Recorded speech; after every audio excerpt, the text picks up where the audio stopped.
Regardless of if you're pitching or presenting, teaching or sharing, at its core, communication is often about influencing and motivating others. Yet we don't often take time to think about how to hone and improve our persuasive practices. Today, we will dive deeply into the intricacies of influence. I am Matt Abrahams, and I teach strategic communication at Stanford Graduate School of Business. Welcome to Think Fast, Talk Smart, the podcast. Today, I am super excited to get a chance to chat with Robert Cialdini. Bob is the Regents Professor Emeritus of Psychology and Marketing at Arizona State University. His research and coaching focus on persuasion and social influence. He's the author of two amazingly popular and impactful books, Influence and Pre-Suasion. And I have to admit, Bob is one of my academic heroes. As an undergrad, Bob was a guest lecturer in Phil Zimbardo's popular class, The Psychology of Mind Control.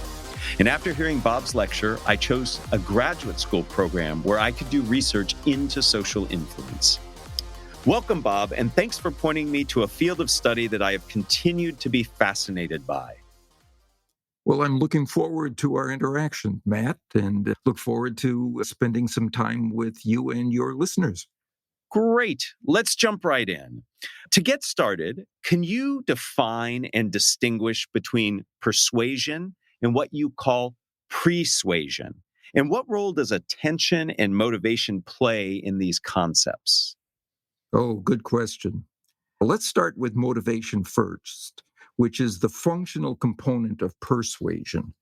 Persuasion involves putting into a message factors that motivate people to say yes, such as the quality of an item or its attractive price or its fit with the recipient's values or self-image, or the fact that it's the most popular choice among their peers, those kinds of things. If you put those into a message, they motivate people toward assent. Attention, on the other hand, is the functional component of persuasion. It involves focusing people on, that is, putting them in mind of one of those motivators before they encounter it in the communicator's message. Let's take an example. There was a study done with a furniture store that had as its specialty sofas. And for half of the visitors to the store, researchers arranged for them to go to a landing page that had as its background fluffy clouds. Right? The other half of the visitors went to a different landing page. The content was identical, but its background was small coins, pennies. Then the researchers gave the visitors options of various sofas to choose.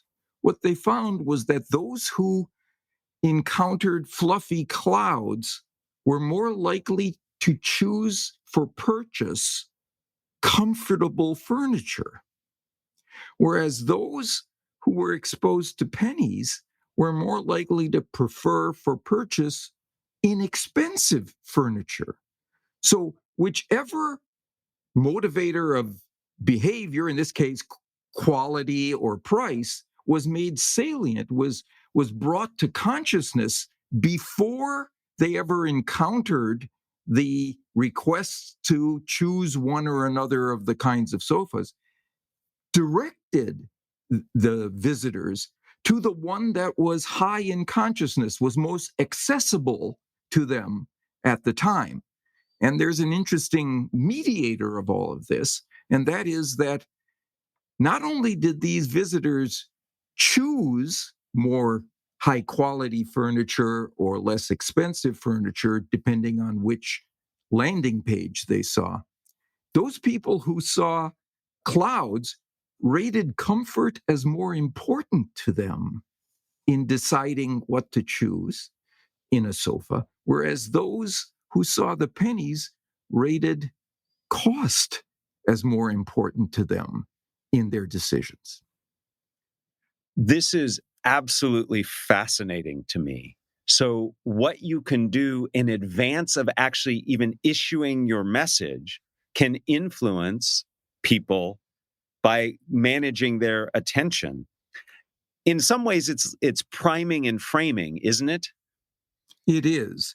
It's what I call using an opener, bringing people's focus of attention onto something that is nested in the message that is yet to come before that message is delivered.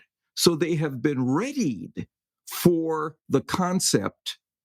It's become more cognitively accessible and more important in their minds.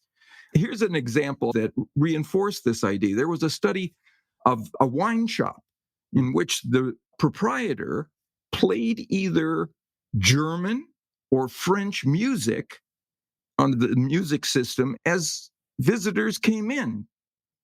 Those who heard French music were more likely to buy a French vintage.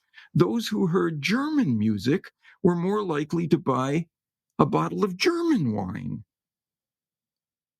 Because things German or things French had been made more accessible in consciousness and made to seem more significant or to have greater import for their decision because it was high in consciousness at the time.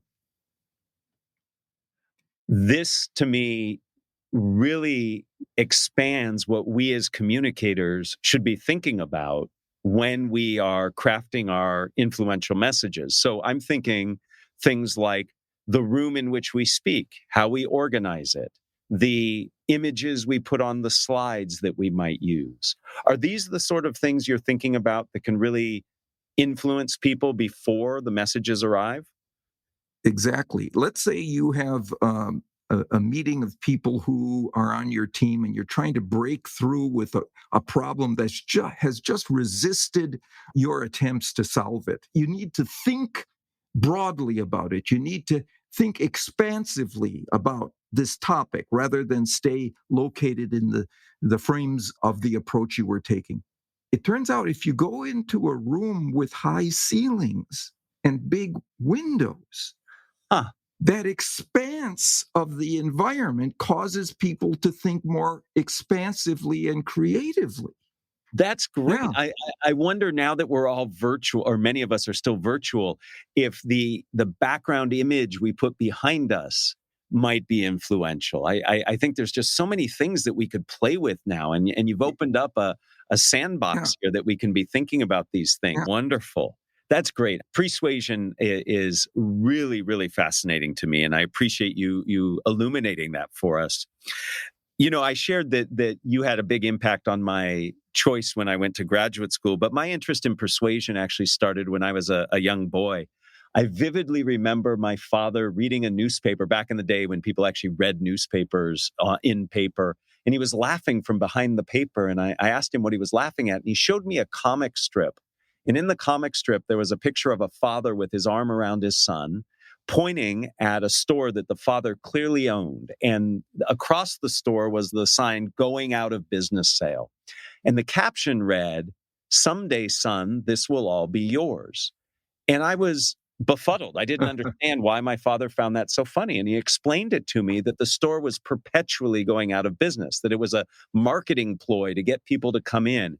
And that was my first introduction to the idea of scarcity. And in your book, Influence, you identify scarcity as a technique among others. And I'm wondering if you can take a moment to explain how that technique works and how you've seen it used today. People want more of those things they can have less of. Thing that is scarce, rare, dwindling in availability becomes more attractive. And one major reason is loss aversion. Right? Mm. The prospects of losing something of value are twice as potent in motivating action than the prospects of gaining that very same resource, right? So in the case of loss is the ultimate form of scarcity. It means you can't have it anymore. So people want those things that are dwindling in availability or scarce or rare. You know, the acronym FOMO, fear of missing out. That's essentially what I think is a major part of why scarcity works as powerfully as it does. So people can manufacture scarcity to Yeah. motivate action in the direction that they want. And companies can as well. I mean, if you look at eBay, most of the exciting action happens as those auctions are coming closer and closer to ending. Is that all correct? That's exactly right.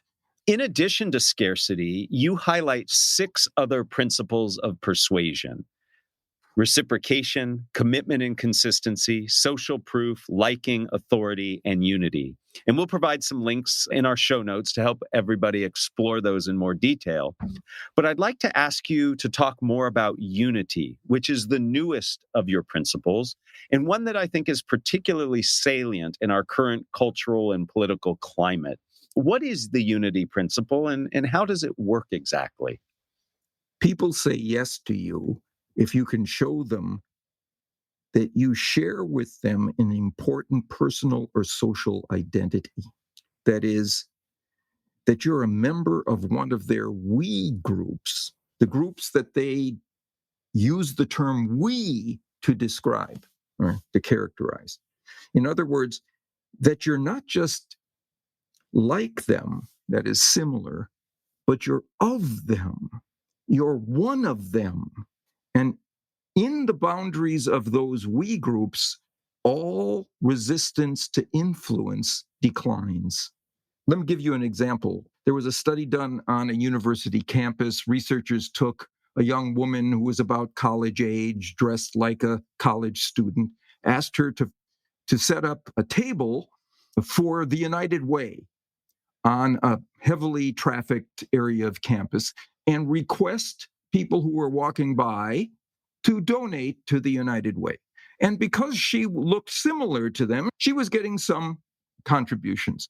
But if she added one sentence to her request, she got 4.5 times as many contributions. So what was the sentence? It was, I'm a student here too. I'm one of you. And people don't say no. They don't reject the people who are of them nearly as much as the people who are outside of those boundaries. Right? And I'll tell you, these categories, these personal or social identities can be ethnic, shared ethnic, or political, or religious, or community, or workplace, or even athletic team identities. I'll give you a personal example. I grew up in the state of Wisconsin, where the NFL football team there is the Green Bay Packers. So I grew up a Green Bay Packer fan. Mm-hmm. And a while ago, I saw an article in the newspaper that said that 2 musical artists, Justin Timberlake and Lil Wayne, Mm-hmm. were both avid Green Bay Packer fans. And Matt, I immediately thought better of their music. And more importantly, I wanted them to succeed more. I'd like to move on. And I have always loved your creative research methodologies that you've used. Can you explain for our listeners how studying hotel towel use and stealing from national parks helped you identify how social norms can be used to influence people? Let's take the hotel study first. I remember being in a hotel room, this is several years ago, and seeing one of these cards that ask us to reuse our towels and linens, right? It's a hanging card, usually in the bathroom somewhere on a doorknob or a towel rack. And it often has a picture of some endangered woodland species, Right. snow owls or something like this, and asking us to reuse our towels for the sake of the environment. Right? And, I'm a persuasion researcher, I'm a social influence researcher, and I'm always looking for places to study social influence. And I remember looking at this card and saying to myself, you know how there are these signs you see that say this space available for rent or this space available for lease on buildings and so on? I looked at that card and I said to myself, this space available for test. What could we say on the card? We can include all kinds of appeals besides do this for the environment and look to see which was most powerful. And so we did this with various hotels.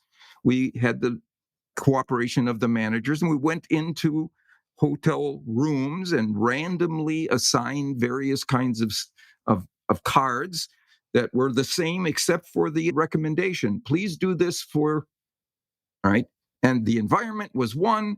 Please do this for future generations was another.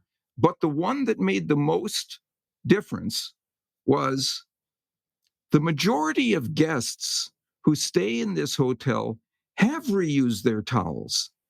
And that produced a significant increase in the willingness of people to reuse their towels. But even more interesting, we got a more significant effect if we said not just the majority of visitors to our hotel have reused their towels, the majority of visitors who've stayed in this room have reused their towels. We got significantly more now because the principle we're talking about is the principle of social proof, that if a lot of other people are doing something, it validates the behavior, it makes it more correct. But if those people are comparable to us, staying in the same room, now that's not unity, that's just similarity here. They're comparable, they're like us, right? Well, that makes their behavior even more diagnostic of what we should do. I have seen those signs in hotel rooms. In fact, just recently. And every time I think of you in that research, every time I put my towel back up rather than put it on the floor to go out, I think of that research. And how is this related to work you did in the petrified forests in Arizona? So at the petrified forest that is in Arizona, it's a national treasure. There's a big sign that appears as you enter the forest that uses this principle of social proof in an entirely wrong-headed way. It says, so many people have been stealing petrified wood from the forest floor that's endangering the integrity of the forest. I know what the generators, the producers of that sign were intending, but they made a serious mistake in telling people that all of their peers steal. Right. So what we did was to go into the park at different pathways and put up a sign that essentially said, so many people have been doing this. It's problematic for the forest. Please don't be one of them. And on the sign, there were a picture of 3 people stealing wood, picking up wood from the forest. Right? That sign nearly tripled theft. You were teaching them how to steal. That's right. That it was a legitimate thing to do. It was okay. Everybody does this, right? We had another sign that instead of normalizing theft, marginalized it. That sign said, if even one person steals from the forest, it undermines the integrity of the park. And we showed a single person picking up petrified wood. That sign halved theft compared to a control group. I find both those studies very fascinating, and they highlight how we can leverage social proof and norms to increase the likelihood of our persuasive success. It leads me to my next question, because in essence, the manipulations you were doing in both of those studies was changing wording and images. I'm curious to learn your thoughts about the role of language and wording and how they play out in persuasion. Does word choice really matter? Yeah, let's begin with language. It works for persuasion. Let's say you have an idea that you would like to move up the ladder in your organization. because you think it's a terrific initiative that would help all concerned. But to do that, you need to get the buy-in of your colleagues before you the latter. Right? Mhm. And what you often will do is show them a summary of your idea or a blueprint and ask for their opinion on it to get their input. Getting their input is very important. It's the right thing to do. The wrong thing to do is to ask for their opinion, Mm. because when you ask for opinion, you get a critic. Mm. You get someone who steps back from you and goes inside, introspects to examine the pros and cons and the critique that he or she can deliver for your idea. If instead you activate the principle of unity by changing one word, instead of asking for that person's opinion, you ask for that person's advice on your idea. Mm. Now, instead of getting a critic, you get a partner. You get somebody who's in it with you. You get somebody who's a collaborator, right? And research shows that if you use the word advice rather than opinion, not only do you get more favorable evaluations of your idea, you get better input from them as to how to modify and improve your idea. Just by simply changing one word, One you word. you change the entire interaction and actually get more of what you were really looking for. That is Exactly. fascinating. And And it all has to do with the associations to that word. The associations to opinion are critique. The associations to advice are partnership based. so we really do have to be mindful of the words we choose to help drive in the direction we are trying to achieve with our persuasion or our influence. So before we end, Bob, I'd like to ask you the same three questions I ask everyone who joins me. Are you up for that? Sure. Excellent. Okay. If you were to capture the best communication advice you have ever received as a 5 to 7 word presentation slide title, what would it be? Don't have a favorite go to persuasive approach. Don't think, oh, scarcity, I'm always going to use, or don't think, oh, I'm always going to use social proof. No, no, you use the one that's in there. It's a fool's game to think that the same approach will be optimal across settings and circumstances and populations. No, it won't. The way to be ethical and effective is to see, is there truly scarcity here? Then I get to use it. Is there true authority here, science-based information that I have? Bring that to the surface. Is there true popularity or social proof involved? Mention that inside your message. So there's several components of what I heard you say. One is be aware of your circumstance and adjust to it. So understand which of these tools is available to you ethically in the moment, and then don't rigidly lock into just one way of doing it. So part of it is awareness, and then part of it Right. is making use of what is available to you there. So let me move on to my second question. Who is a communicator that you admire and why? Right now, I'd say Greta Thunberg. Mm.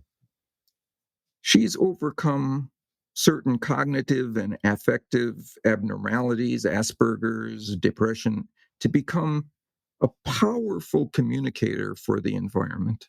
And she lives her commitment to it, leading by example. And her messages are very clear and moving as well. Right. He really understands what gets through by stripping away the message to its purest form. And my final question, what are the first 3 ingredients that go into a successful communication recipe? Credibility, ethics, and application. Credibility, ethics, and application. Can you give us a sentence or two on each of those? Because those seem so foundational and important. Credibility. You have to be seen as someone who knows what he or she is doing, has the background, experience, credentials, right? To be somebody to listen to. Right? Secondly, to maintain the ethics of the communication and the durability of the relationship. You can't fool people. They won't come back. Have you ever found yourself being tricked into something by someone or a product, service, communicator, politician, whatever? And then would you ever listen to that person again? Oh, absolutely not. And in fact, I'd actively warn people against it. Yeah. So part of a successful communication recipe is not just in the moment, but in the long term. How do we maintain relationships in which people are willing to listen to us and follow our recommendations? And then finally, application. Mm-hmm. We have to give people a reason to listen to us, that there's something that they can now do with this piece of information that we've given them, or this product or service that will be of benefit to them, will lead to positive outcomes for them. We have to show them that. Well, thank you, Bob. It has been a great pleasure to chat with you and to learn from you and receive your advice. And thank you again for the influence you've had personally on my academic career and for helping all of us to become better at understanding the elements that go into successful persuasion and pre-suasion. It has been a true pleasure to chat with you. I enjoyed it, man. Thank you. Thanks for joining us for another episode of Think Fast, Talk Smart, the podcast from Stanford Graduate School of Business. This episode was produced by Jenny Luna, Ryan Campos, and me, Matt Abrahams. Our music was provided by Floyd Wonder. For more information and episodes, find us on YouTube or wherever you get your podcasts. Thank you, and please make sure to subscribe and follow us on LinkedIn.